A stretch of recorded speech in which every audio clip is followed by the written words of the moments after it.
Good morning, Knicks Nation. Today is Monday. It is the 7th day of March, 2022. I hope you're all healthy and safe today. I hope you enjoyed your weekend and happy Monday to you. Blessings upon those that work in the healthcare field, trying to save life every day, and those that are the first responders, trying to save life every day. And blessings upon those that pick up garbage for us to keep our streets and sidewalks clean. And upon those that make deliveries for our convenience. And double blessings on the men and women trying to help deliver and rescue the victims of prostitution and child prostitution, the victims of pornography and child pornography, the victims of child molestation, pedophilia, sex slavery, and human trafficking, and double curses upon the perverts, the profiteers, and the perpetrators that traffic in this human misery. Finally, blessings upon the homeless, 600,000 men, women, and children in the United States of America on the streets, and millions around the world in similar or worse conditions, and blessings upon them, for theirs is the kingdom. There was a basketball game in Los Angeles last night. The New York Knicks snapped, I think it was a 7-game losing streak by beating the Los Angeles Clippers 116-93.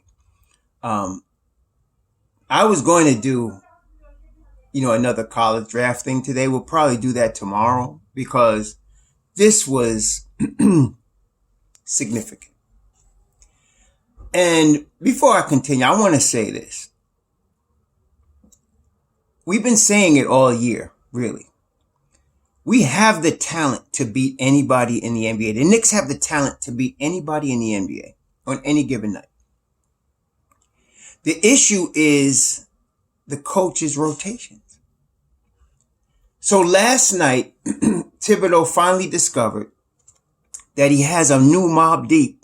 You see, generally speaking, Obi Toppin, along with Emmanuel Quickley and Derrick Rose, especially Toppin, Rose, and Quickley, those are the heroes of Mobb Deep.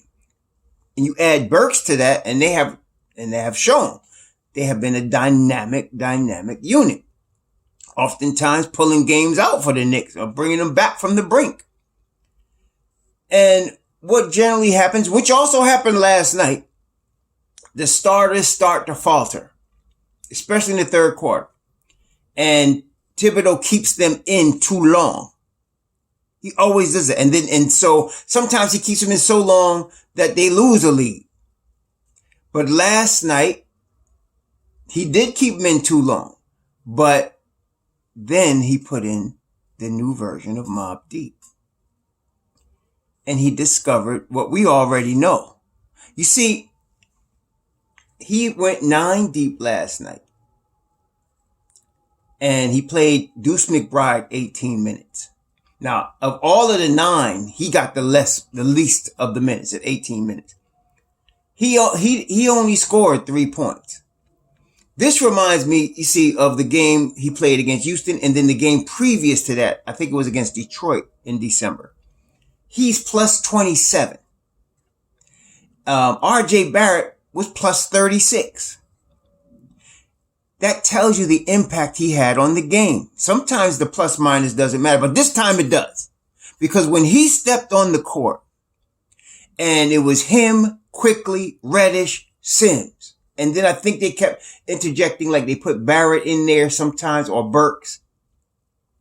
But those 4 guys, I can't even remember the last time the Knicks had 5 or 6 stops in a row against any team. It may have happened earlier in the season when Mobb Deep was healthy, but it's been a minute.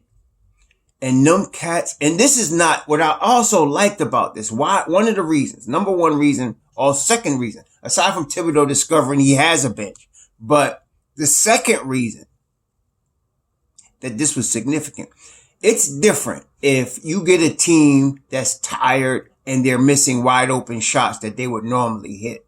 Okay. Now, in a situation like that, you're just fortunate because, generally they might hit those shots. So you're not hitting them because maybe they're tired. Maybe it was second night of a back-to-back.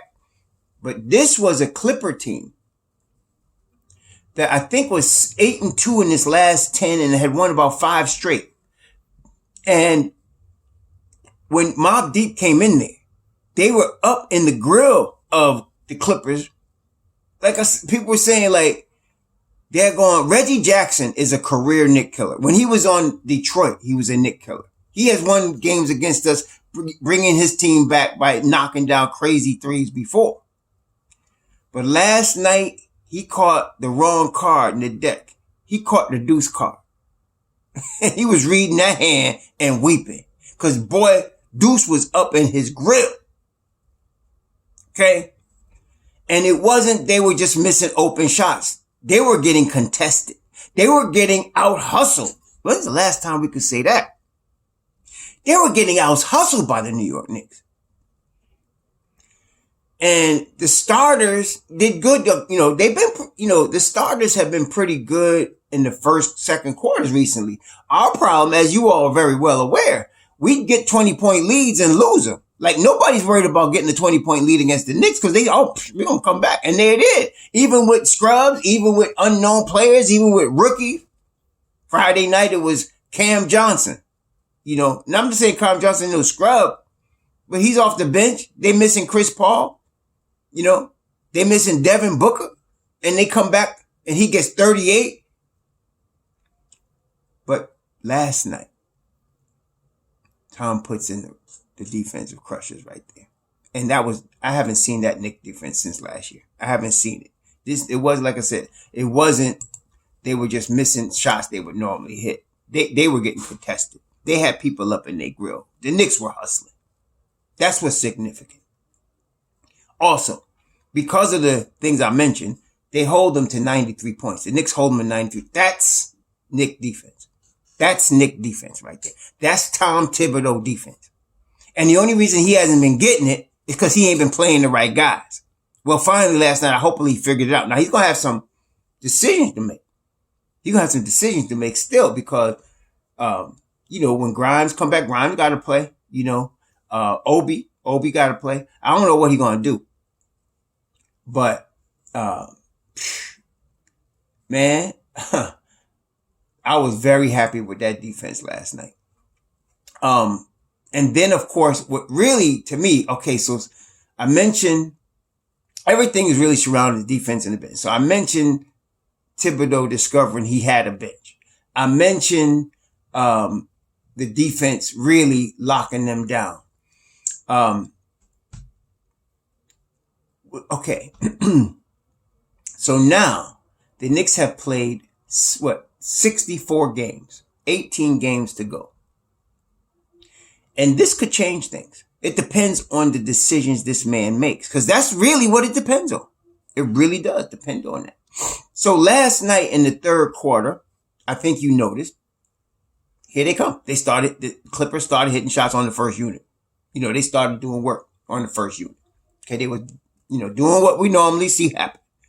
But this time, when he put that second unit in, that run stopped. That water faucet was turned off. Okay, it was turned off. And that lead ballooned. Okay, they had got it down to like 12 or 14 from like 25 or something like that. And it was the same thing happening. He overplays the first unit.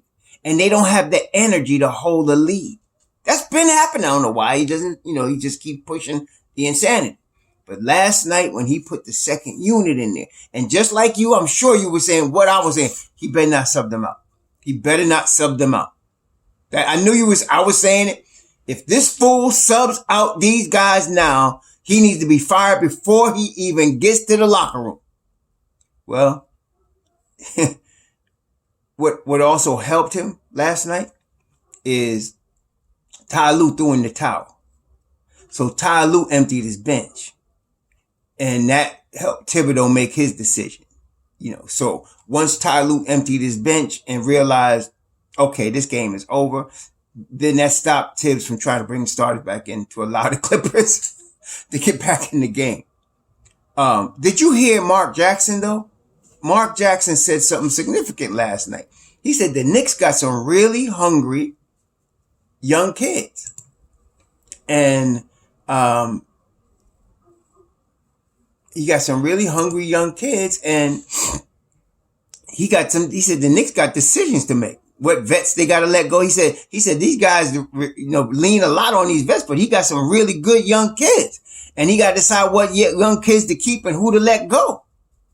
He said, because this team is young and these guys are good. Mark Jackson said that. Now, of course, I know we're going to get a whole bunch of, Mark Jackson for coach. Yeah, we all want Mark Jackson to be the coach, but he's not going to be the coach. He's been blackballed. Like I said, man, it was that whole rainbow thing, but whatever. But he said it. I mean, this is like second or third or fourth time we've seen on national TV somebody say something that we all seeing. It seems like Thibodeau's not seeing. But anyway, so now they go to Sacramento, and this is a back-to-back tonight. They got to play Sacramento. If he plays Mobb Deep, the renewed version, they're going to beat Sacramento. If he doesn't run his starters into the ground, which we know is a possibility, they can beat Sacramento tonight. Okay, they can. Then Wednesday they got to go to Dallas. Guess what I'm saying is. What I'm saying is, it's up to Thibodeau to decide whether he wants to make a run for the play-in or he doesn't. I told y'all before the All-Star game, I said if the Knicks decide to play the youth, you'll see the best coaching of Tom Thibodeau, because the best is yet to come with him if he's playing the youth. When he's trying to grind with these vets and the starters and killing them, then we're going to see what we've been seeing. Okay, but so it's in his hands. He could win tonight against Sacramento if he plays that same crew: Sims, Reddish, McBride, quickly, and then adds to it whoever he wants, whether it's Burks, Robinson, or Randall, or whoever.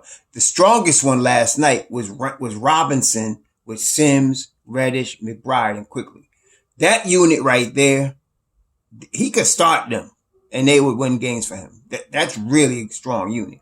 Last night, now, all right. So Mitch Robb, 12 points, 11 boards, but we know very well he was 0 for 6 from the free throw line. If this cat starts hitting free throws, he's going to be up there in that 15 points a game average, and then he 8 offensive rebounds. He's just too active, man. He's now getting in shape, and he's too active. He's too athletic for most of the people he played. You saw what he did to DeAndre Ayton on Friday. So, I mean, this kid from the Clippers is pretty good. Zubac, he's been starting for them for a minute. He was dominated by Mitchell Robinson. He was dominated by Mitchell Robinson. Somebody said, well, he's just playing for a contract. I don't give a crap. Playing for a contract, whatever. Pay this man. Pay this man. Because if you don't, somebody else going to pay him. And he going to end up being a Knick killer. Okay? Pay this man and get it done. Also, R.J. Barrett. 24 points, 8 of 18, 1 for 2 from 3, 7 for 7 from the line, 9 rebounds, 4 assists, only 2 turnovers. RJ was a beast last night. I mean, they couldn't do nothing with him. He was giving them the business last night. Period. Cam Reddish. Cam Reddish has 17. Would have scored more if it wasn't for Emmanuel quickly gunning. I know some of y'all real big Quickly fans, but that brother is not a point guard. He looks for his shot. And I don't know if it was obvious to everybody, but to me, he was stat padding at the end of the game. Multiple times, Deuce McBride is standing on the corner right next to him. He purposely looks the other way. The only person he looked to when they were standing on his right was RJ. He's doing an Alfred Payton. That's all right, though. It's all good. You know why I say it's all good? You know what? The better players are always going to rise to the top. And I'm telling you right now, Deuce McBride is better than Emmanuel quickly. I know y'all going to think I'm crazy, but I'm just telling you, he is. And he's going to show it. I'm not worried about it. It's going to come. That brother McBride's defense last night, man, y'all got to understand. I love to see that type of defense better than seeing somebody dunk. I mean, when I see somebody come out with that type of defense, it gets me hyped, man, because that's what I'm like. I like from a long time. Defense, baby. And McBride came out there and put the defense on. You know what I mean? I mean, whoa. Yeah, they had him standing in the corner. Yeah, he wasn't running the point because Quickly was trying to gun, but it's all good. It's going to come out. It's all good. Eventually, the cream rises to the top. These people are being paid to play basketball. So nobody's going to waste their money. It's all good. So, yeah, I'm hot. And so right now, let me see the standings. Right now, the Knicks, they got an uphill climb. But I'm telling you, there is right now, the Knicks are 5.5 games behind the Hawks, for the play-in spot. But you know what? I want to see what happens tonight. If they beat Sacramento, or put it away, 2 ifs. If Tom Thibodeau plays the same crew and plays them significant minutes, and you get a win in Sacramento because of that, anything's possible. They could make a run, man. I think it was 73. I'm watching my New York Mets. I'm like 11, 12 years old. They were just getting beat, that summer, left and right. So I was staying with my grandmother from Jamaica, and my Aunt Ben, but I was in New York for the summer. So when I left to get back down there to Miami, I had lost touch, and all of a sudden I turned on the World Series, and the Mets were in the World Series. I knew they were making a run, but I didn't know they could get there. They did, right? And so you never know. The Knicks can make a run and get to this play-in. It's up to the coach. They didn't have to be in this position. They did not have to be in this position. But let's see what happens. I want to see what happens tonight against Sacramento. I told y'all 5 games. I thought Deuce would get the ball and start after 5 games. Thibodeau ain't starting him, but they must have made some compromise because he came in the game against Phoenix, and now he played 18 minutes last night against LA Clippers. So, somebody says something, and this young man is getting some playing time, as he should. I think he's going to get more. Let's see what happens tonight against Sacramento. His time's going to come, man. It's just a matter of time. Because I say that again because I really believe he is a better basketball player, period, than Emmanuel Quickly. Quickly's getting all the hype. Quickly's getting all the chime, all the rope, he can do whatever he wants, and nobody going to say nothing to him. But the better basketball player is going to rise to the top. It's just going to happen. It's just a matter of time. So we'll see. That's all I'm going to say. I ain't going to argue with none of y'all going, y'all crazy. I ain't going to argue with you. I'm just going to tell you. We'll see. Okay? And the Knicks can make a run right now. So let's see what happens, man.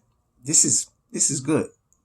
I want to say again, I'm excited. I want to see what happens tonight against Sacramento and then Wednesday night against Dallas. If they pull off these 2 wins, we might have something. Let's go see what happens, okay?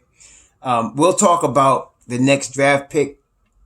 The next guy, Chet Holmgren. I just want to say something about the draft. Some of y'all, because, I guess information age, microwave information, y'all don't listen. I am going through the top players on my board, okay? And the way a draft board works is a team has a list of players in order that they would draft, okay? And what happens is, let's say in our case, we would have 8 players. The Knicks are 8th right now. So we would have 8 players that we would draft. So we have to pick 8 because we don't know where exactly we're going to draft. And so what you do is when your number 1 is off the board, your number 2, whatever, if wherever is available when you pick, it's the default pick because you've already pre-created a list of players. So because I took Jabari Smith, we're not getting him. He's number 1. You don't know what you're going to get. You have no idea until the draft. But you have him. I have him at the top of the board. I have Ivy second on my board. Next is going to be Chet Holmgren. So I'm going to look at him next, and then we'll go down the board till we get 8 players. And so, and it may change based on injuries, based on performance, based on workouts. But as of right now, I will have 8 players on my board. It's going to be dominated by power forwards. There's Ty Washington, I agree, is the best point guard in this draft, but he's not good enough for us. He wouldn't play. He's not good enough for us. The point guard, the Knicks are going to have to look at, aside from Deuce, they're going to have to look at the free agent market and the trade market. That's where they're going to have to look for a point guard this year. There's no point guard in this draft that's worth taking that high to me for the Knicks. So all y'all talking about we need a point guard and looking at the draft as if they would play. You need to wake up. No, that's not going to happen. So, Ty Washington is the best point guard in the draft this year. And I don't think he's not for us. He's not for the Knicks. Okay. We should be trying to pull a trade or a free agent. Now, obviously the free agent is Jalen Brunson, right? I mean, that's what everybody knows. There's a mutual interest with him and the Knicks. Whether that ends up being happening or not, I don't know, but that's part of the possibility as far as free agent. As far as trade, anything could happen. Anything could happen as far as trade. So that's where we're going to look at our point guard. And then, of course, there's Deuce McBride, who I really believe is the point guard for us in the future. So we just need to play this out. But there's no point guard in this draft. This draft is power forward heavy. So you want to get one of them because they're good. People ask, what about Julius Randle? I believe he will be traded before next season. So that being the case, we should get a power forward, especially there's some elite ones in this draft. Okay, I want you to understand the rationale here. So we have Jabari Smith. I have him as number 1 on my list. If we're able to get him, get him. The second one is Jaden Ivey. So that's what we're dealing with right now. The next is Chet Holmgren. We're going to talk about him tomorrow. All right. I looked at the boy, Paolo. I like him, but we'll talk about him. He's another power forward, which is why he's on the list too. See? So we'll talk about him. But anyway, that's the rationale for the draft from Raw Hebrews channel. That's what we're doing. Tonight, Sacramento in Sacramento, the road show continues. Let's see if Thibodeau decides he wants to win or be stubborn. Y'all have a good day. Shalom.